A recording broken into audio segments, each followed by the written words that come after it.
नमस्कार। आज बहुत गुड़े मैसेज आसछि मते जहाँकि यूटिलिटी डोर रे एडजस्टमेंट केमिति करिवे। मु आसछि गोटे साइट को साइट आपको देखैबी जे यूटिलिटी डोर रो प्रॉब्लम कौन होछि। यूटिलिटी डोर रे खास करिकी देखि पारथिबे ये डोर टी आम जो लॉक करूच लॉक हो फिर रिटर्न पड़ी आसुची। डोर टी लॉक होनी रिटर्न पड़ी आसुची।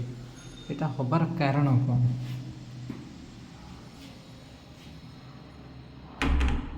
ये ठीक अच्छे पड़ेगा देखिले कि एथरे प्रॉब्लम किछि नाही।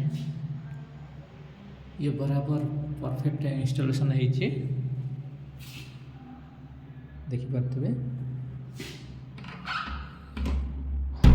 देखंतु लॉक हेलानी खसी पड़े किछि करिवे नहीं आपण ता भितर जस्ट टिके खाली बुद्धि कटेबे। देखिए ये जो पॉइंट की पॉइंटा देखुचंती ये जो की पॉइंटा भीतर पट को होइछि आपण कोन करिवे स्क्रू रे टिके लूज करिवे। लूज कले एटा को सेपट को नहीं जिवे। ये एडजस्ट पाई देछि फिर जति टाइट थिला सेति टाइट कर देबे। एबे देखिबा होउछि कि नाही।